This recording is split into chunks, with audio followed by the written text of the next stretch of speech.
Hello, everyone, and welcome to the March Recreational Astronomy Night meeting of the RASC Toronto Centre. My name is Paul Markov, and I'll be your host for this evening, as usual. We are at the Ontario Science Centre in front of about, 22, 23 people. For our online viewers, if you can, please join us next time here at the Science Centre.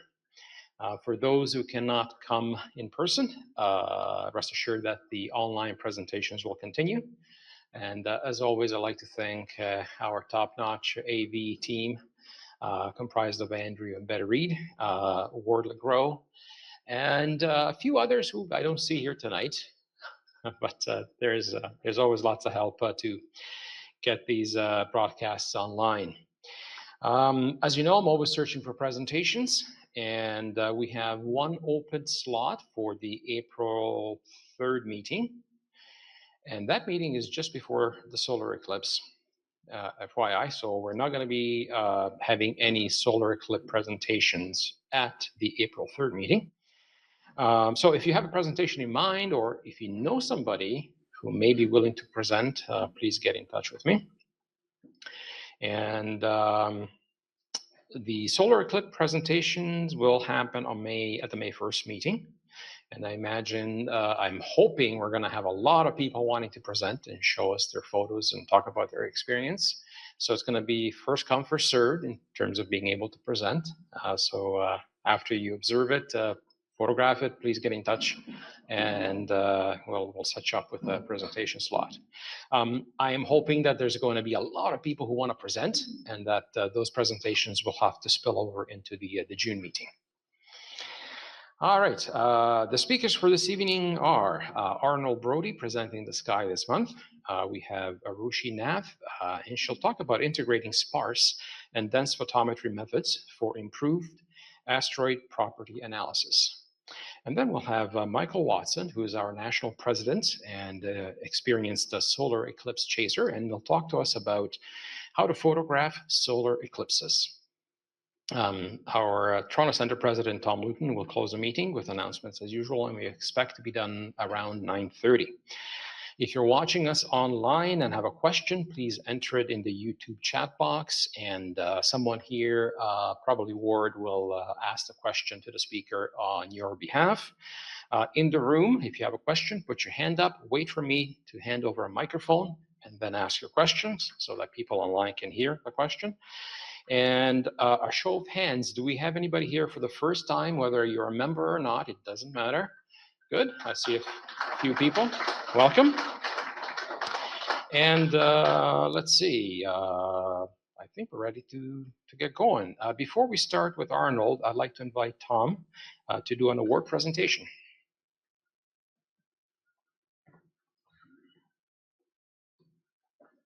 Thank you, Paul. Evening, everybody. One of the joys of being president is handing out awards. So the province of Ontario has a volunteer service award. And this year, one of our recipients of the Youth Award is in here tonight because she's giving one of the presentations. If you were here with us last month, I gave the full description. We had several award winners. But tonight, we would like to acknowledge and congratulate Arushi Nath for her award.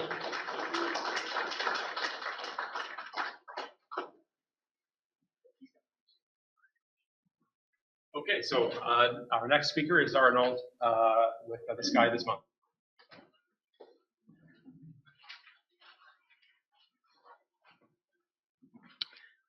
Well, thank you, Paul, and hello, everyone that's here and watching online. I'll talk about what's up in the sky for the rest of March and the start of April. Unless I mention otherwise, I'll be referring to the sky as seen from Toronto.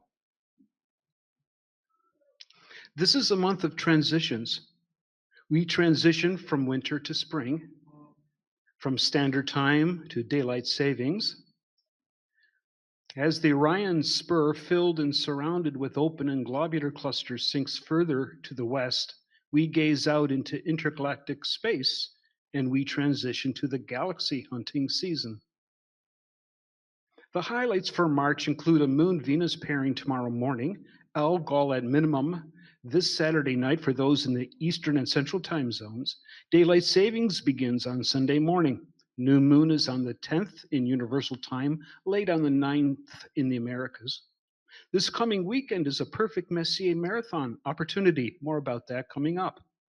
The moon is close to Jupiter on the 13th and very close to the Pleiades the next night. For those in the Southern Hemisphere, the Gamma Normid meteor shower peaks on the 14th. The sun crosses the equator heading north on the 20th. And there's an excellent chance to see Mercury late in March. And the full moon on the 25th passes through Earth's penumbral shadow. In addition to those highlights, there are some benefits observing in March. For this March, we have a new moon weekend before daylight saving kicks off.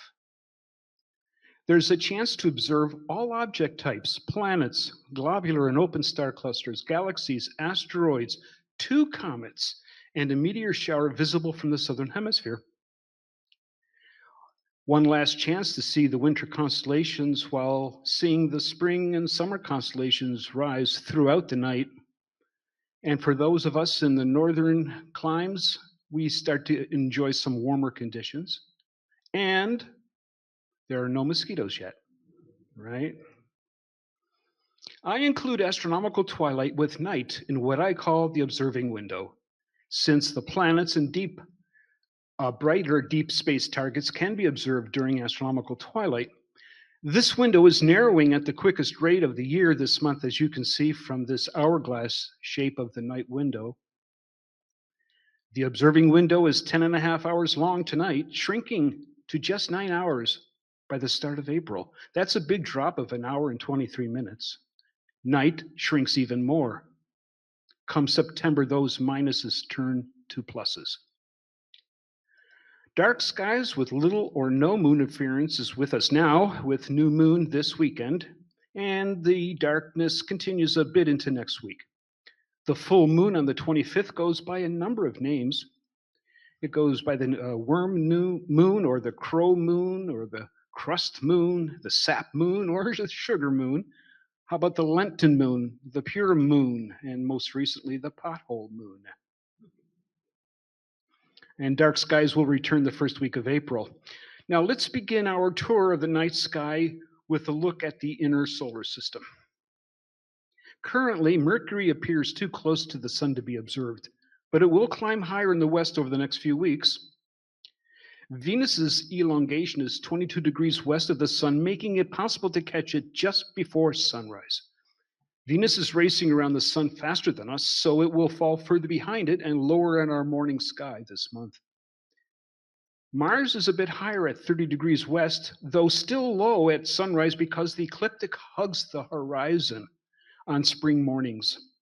Its separation from the sun will grow a bit this month. Mercury reaches greatest elongation east of the sun on March 24 and becomes an easy catch. At the start of April, Venus has fallen too close to the sun for observing, while Mars has climbed a bit higher in the pre-dawn sky. Mercury reaches its greatest elongation east of the sun, 18.7 degrees on March 24. With the ecliptic standing tall on spring evenings, the little planet will sit 13 degrees high at 8 p.m. when the sun has dropped 5 degrees below the horizon. Mercury should be bright enough to see in the twilight at magnitude 0.75 through 4.4 air masses. The ecliptic stands even taller the following evening, lifting Mercury another 13 arc minutes with it, even though its elongation has begun to fall. Now, I'm not sure if you can push an 11-inch telescope to 900x, but if possible, Mercury would appear slightly crescent. Tomorrow morning, you can use an old crescent moon to help you find Venus 18 degrees to its left just before sunrise. If it's possible to magnify Venus enough, it would appear gibbous as it starts to move around behind the sun. You can also use the moon tomorrow morning to help you find Mars, 11.5 degrees or just wider than a fist at arm's length to the left of the moon. Mars is higher in the morning sky at the start of April, though it still appears as just a reddish dot, just 4.5 arc seconds wide. When we eventually reach opposition with the little Mars next winter, it will be a meager, call it 15 arc seconds wide, needing a very large telescope to see any details. Now, summertime oppositions of Mars are the best, and we finally get one 10 years later in September 2035 when Mars will grow to 24.62 arc seconds wide. I think 25 arc seconds is about as best as it ever gets. So that's going to be good in September of 2035. By the way, that's Saturn photobombing the scene, reminding us to check out the outer solar system, so let's do that now. Tonight, Uranus and Jupiter will appear fairly close to each other in the evening sky, while Neptune is lost behind the sun and Saturn is also too close to the sun to be seen. By the start of April, Uranus and Jupiter have drawn even closer together. Neptune is still lost in the sun, while Saturn has edged slightly further from the sun in the dawn sky. Jupiter was at its best for observing this past fall and winter and remains a bright beacon in the west and easy to spot. Jupiter is getting lower each night and will slide behind the sun in May. Now, once you spot Jupiter, you can then find Uranus less than a fist to its upper left at magnitude 6.16 due to our atmosphere. Uranus might now be too dim to spot by eye alone, but Uranus is close to 3, that's interesting. Notice there, Uranus is close to 3 light hours away from us, giving you some sense of the scale of our solar system. The light we see from Uranus is even 3 hours older when you add the time the sun's light took to get there and bounce off. You might still see some details on Jupiter, although the globe is getting pretty small as we move towards our greatest separation from Jupiter in May. The gap between Jupiter and Uranus shrinks to just 3 degrees by the start of April. Saturn is hidden by the sun's glare at this time, barely above the horizon at sunrise. There is a challenge that you can attempt on Friday, March 24, around 7 a.m., when Venus and Saturn appear a little over a half a degree apart. It's challenging because the sun will be rising in just a few minutes. You won't have much time. You will need an unobstructed view to the east. Higher elevation, like a high-rise apartment, would help. And Saturn's magnitude is reduced by thick atmosphere. So you may need a bit of luck, but you should be able to do it, especially with the help of binoculars. By the beginning of April, Saturn will be slightly higher before sunrise, but still just a dot. We'll have to wait a few more months before Saturn grows large enough to observe. But you won't have to wait for comet 12P Pons-Brooks, which is currently in Andromeda, 1.7 AU from Earth. Yesterday, an observer with 50 millimeter binoculars posted an estimated magnitude of 5.9 for the comet, with a coma 8 arc minutes wide. He posted that on the Comet Observers database. It will remain visible in the west for mid-northern latitudes throughout the month. Here's the path the comet will trace in March. The comet stays comfortably above the western horizon, giving us well over an hour to observe it in a darkening sky. Now, on March 22nd, there's an opportunity to view and image the comet as it glides by M33, the Triangulum Galaxy, which is 3 degrees northwest of the comet. By the start of April, the comet will be crossing Aries and brightening, possibly to naked eye visibility. It is already an easy binocular target. And here's an image taken by is that a robotic telescope? I forget. Yeah, it's the Virtual Telescope Project took that picture about 3 weeks ago, so you can see it's starting to sprout a nice tail. Pons-Brooks might be bright enough to be seen during the upcoming solar eclipse. What an amazing sight this will be, with the comet's tail pointing at the Pleiades, and Jupiter and Venus on opposite sides of the eclipsed sun. Truly spectacular. Oh, it's got to be clear that afternoon. It's gotta. Now, for early risers, there's a second comet you can easily find with binoculars. C2021S3 at an estimated 7th magnitude. It's just a little too dim to see without binoculars or a telescope. Imagine if it were brighter. We'd have two naked eye comets at the same time. That would be awesome. But still, this is very bright, binocular easy. And here we see its path across the eastern sky through March. Each dot is a night.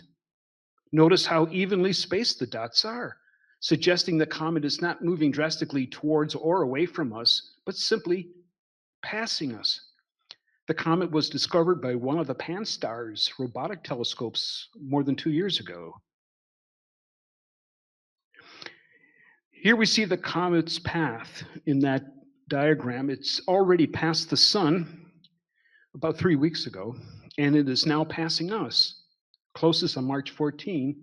So there's the comet, there's us, and it's just passing us right by this month.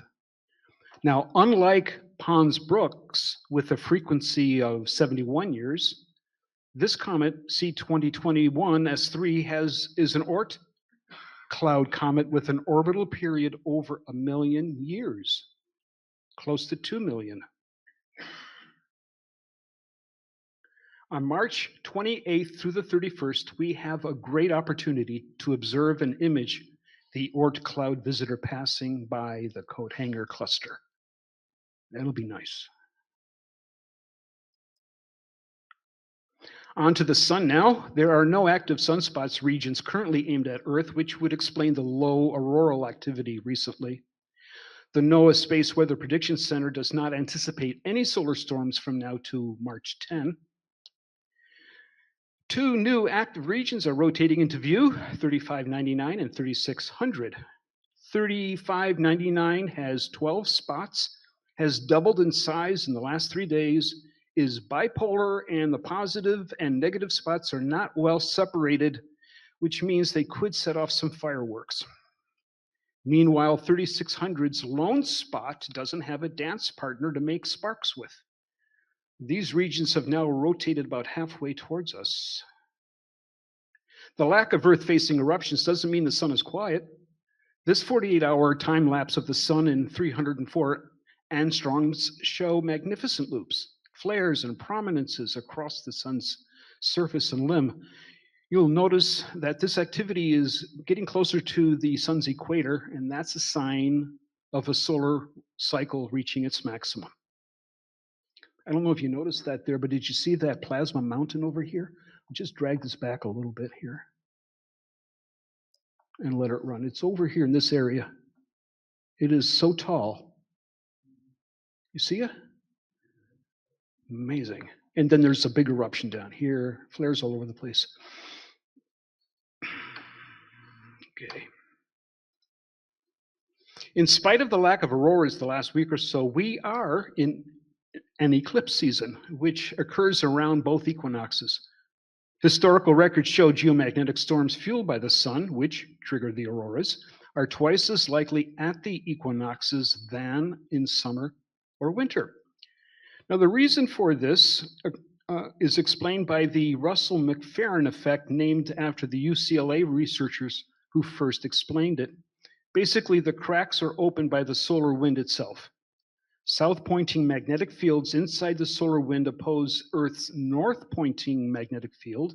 The two, north versus south, partially cancel out one another, weakening our planet's magnetic defenses, and this cancellation can happen at any time of the year, but it happens with the greatest effect around the equinoxes.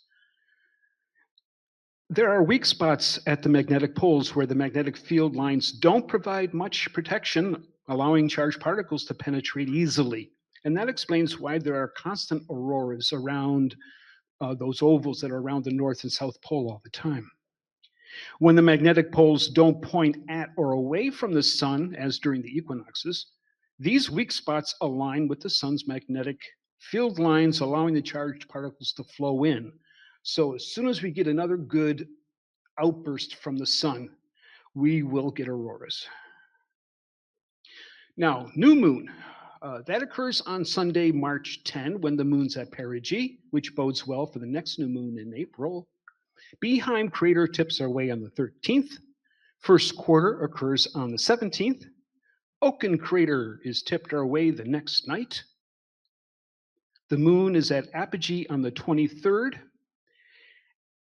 and then full on the 25th. Lavoisier crater is tipped our way on the 31st, and last quarter occurs on April the 2nd. Last month, Intuitive Machines' Odysseus moonlander soft-landed at 80 degrees south latitude at Malapert-A, a smooth elevated plateau, free of deep craters and large boulders as seen here in this LRO close-up. Unfortunately, someone forgot to turn on Odie's laser rangefinder back on before liftoff, and a NASA experimental navigation system that was hitching a ride was patched in to take over with just 2 hours left before landing. Although Odie survived the landing, it was moving laterally too fast and tore off one of its legs and tipped over, although not necessarily the full 90 degrees suggested by CEO Altimus, maybe a little less than that. They think it may be resting against another boulder about 30 degrees tilted. But some of its antennas are aimed down and some of its instruments are aimed down, so they can't be used, but there is at least some communications available. And some of its solar arrays were able to see sunlight a bit before night fell 2 days ago.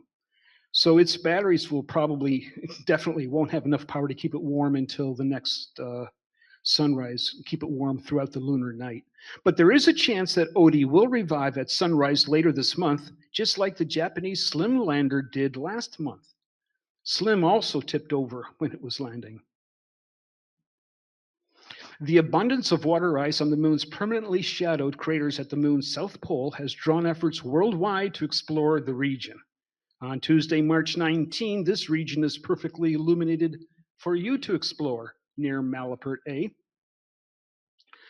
The Explore the Moon observing program includes 2 craters, Clavius and Imaginus, the southernmost craters in the ETM program. They are both large craters. In fact, Clavius is the second largest crater on the Earth-facing side. Clavius is lacking a rim if you look carefully. It's like a pothole. It features a semicircle of ever-decreasing craters stretching across the floor.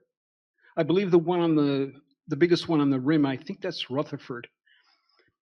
Meanwhile, Imaginus is a much older crater, and it's nearly devoid of features, other than clusters of craters on its eastern rim. Regarding the highlights listed at the start, here's another look at the Moon-Venus pairing tomorrow morning for those with clear skies, and I think it will be clear tomorrow morning here in the Toronto area. You might find Mars between them with binoculars.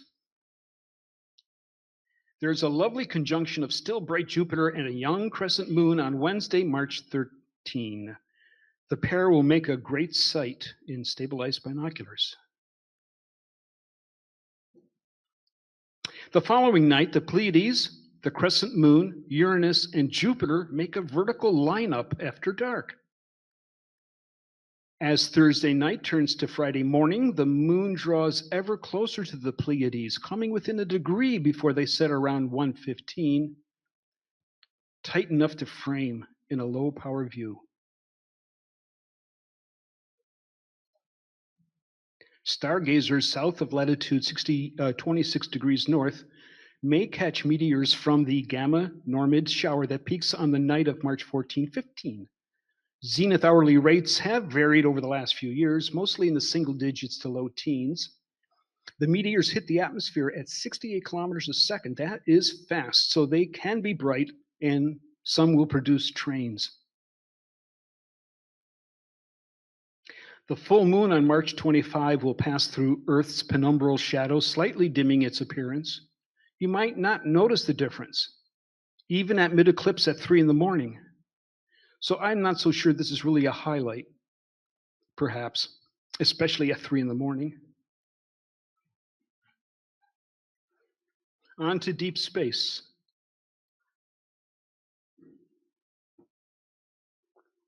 For those in the Eastern or Central time zones, if you have clear skies this Saturday night, there is an excellent opportunity to watch the eclipsing binary star Algol drop 75% in brightness from the onset of darkness to 10 p.m. Eastern time or 9 p.m. Central time. That's how long it will take to fully darken or dim down. Algol is the second brightest star in Perseus. Look to the upper left of Cassiopeia for bright stars in a pair of curves. The brightest is Merfac at magnitude 2, and next is Algol, just slightly dimmer at 2.1. However, every 2.87 days, dimmer Algol B blocks most of brighter Algol A, and the total magnitude we see drops to 3.4. Still visible, but significantly dimmer, enough so to have stoked fear in ancient times, earning it the name the demon star and the head of Medusa. If you are out Saturday night observing Comet Pons, Brooks, and other nearby targets, take a moment every 15 minutes or so to compare Algol to the other stars in this chart to monitor its drop in magnitude. Search minima of Algol to find sites offering timings of upcoming minima and star charts like this one with the magnitudes of neighboring stars for making comparisons. A Messier marathon is an all-night attempt to find all 110 objects in the Messier catalog. 16th and 17th century Charles Messier found 41 of the 110 faint fuzzies while hunting for comets. He also included objects found by contemporaries. A few were added posthumously. Now, marathons are possible in March when the sun sits in a patch of sky where there are no Messiers. The hunt begins as soon as the sky darkens to astronomical twilight and will run all night. I believe there's a break possible around 1 a.m. For Toronto Centre members, Chris Vaughan has provided an update for the marathon plan for this weekend at the Carr Astronomical Observatory. 10 members have registered, leaving 7 beds still available. Unfortunately, the Friday through Saturday night period looks cloudy. Though that could change, Chris says he'll open the CAO if the forecast clears. He also warns us that a small section of the road to the CAO is extremely rutted and would be treacherous going for inexperienced drivers and small cars, especially at night. Now then, to complete as much of a marathon as possible, you'll need a list of the objects in observing sequence. And one good source is provided by Apr2. His homepage offers a link to a spreadsheet that you can download and print for taking to the field. You record the time when you spot each object for tracking your progress. Many marathon lists start with galaxies M77 and M74, though some put M45, the Pleiades, at the top since they will be visible before those two galaxies are. You will probably prefer to use lower magnification than you would for detailed observing in order to improve your chances of finding the target quickly and saving time. Now, here we see our first target, M77, with 60 times magnification. You won't want to linger here for long because you'll want to jump to M74 before it gets too low. And here is M74, and you don't want the phantom galaxy to disappear on you. It's still above the murk at 24 degrees high at 7:30 p.m. And here we see its ghostly appearance at the same 60x.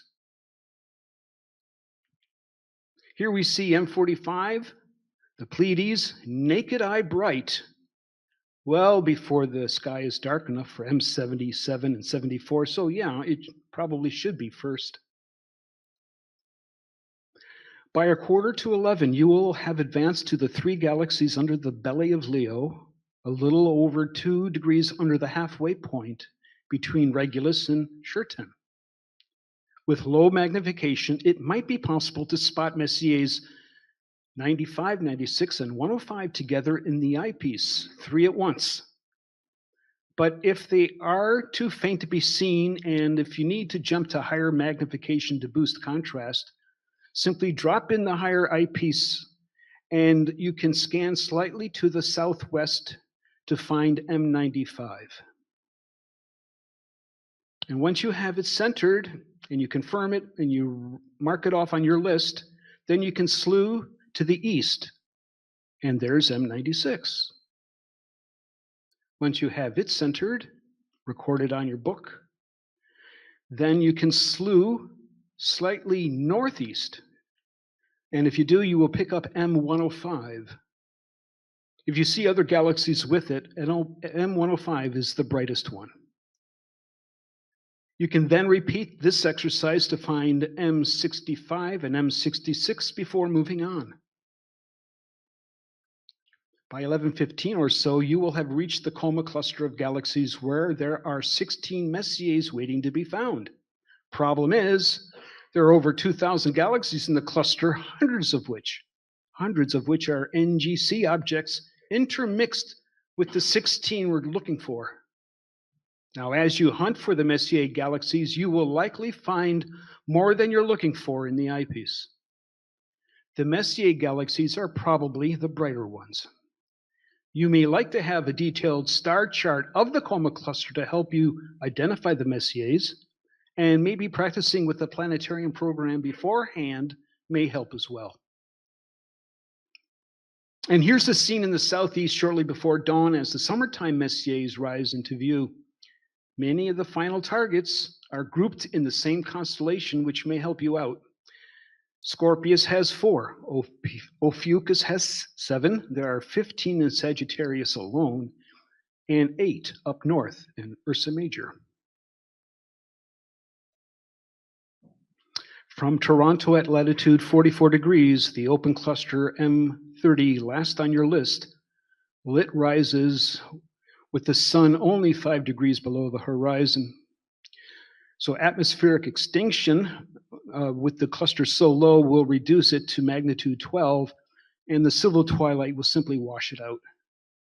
You will need to wait until the next new moon in April, which is also a Messier opportunity, to maybe catch this cluster, or simply wait until the summer when it's an easy find if you're not in a hurry. And that's all I've got for tonight. So are there any questions?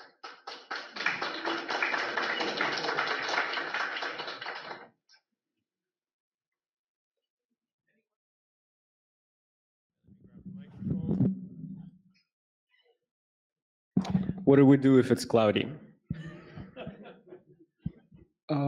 For some events, you can catch it online or you hit the road. What if I don't drive?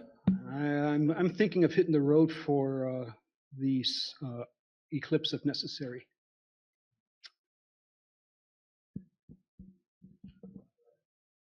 Didn't seem to be a satisfactory answer. But I don't know. Any more questions? I'll curse if it's cloudy. How's that? So I was looking at your description of, or the explanation of the aurora and the solar winds, and I guess I have a question. If you live in the far north, are you exposed to more radiation during aurora events? It looks like the solar winds are hitting the Earth. Our atmosphere will catch most of that. No, Okay. You'll simply enjoy the view. I wouldn't worry about radiation actually hitting you. All right. It's up there. All right, thanks. Yeah. Questions in the room? No? How about online? Yes, we do have a question online.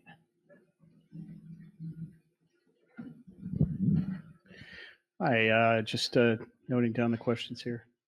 One question from Guy Yanez. He's from Brazil. Let me see. He was from Chile. I'm sorry. Southern Hemisphere. That's great. Yes. That's fantastic. Maybe if I can get my screen to come back up here. Give me a second. Okay. One question for you that are planning to be at the eclipse in April. What celestial objects will be spotted during the eclipse near the sun? Well, we will be able to see Jupiter and Venus. The Pleiades will be bright enough, I believe. And as I showed in the show, with any luck, ponds, brooks will definitely be a spectacle with the sun eclipsed next door. It should be great. Okay. Did that answer the question? Oh, what else might be visible? Yeah. There might be a handful of very bright stars. I didn't really investigate deeply to see how many. Where might Orion be? Would Sirius be up that time? I'm not sure. Okay. I can't answer that either. Comment from Ali K. Arnold, thanks for the excellent and very informative presentation. Among other things, I very much enjoyed the way you integrated graphics into your presentation. Oh, thank you, Ali. Yes, thank you. I don't like word slides. And Zapfan said, if it's cloudy, maybe rent a plane. Yeah. I do have a travel trailer, so I'm going to have it out of storage and ready to hit the road. If, like, you don't want to go to Niagara Falls, it's going to be a zoo because the Central Line goes right there. Imagine Niagara Falls is going to be a mob scene in Buffalo as well. And if I want to cross the border and get down to somewhere further south, I have to time when I'm going to do that.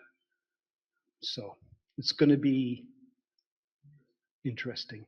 The other option is to go further east towards Kingston and in that area. Okay, any more questions? Yes, we have one here.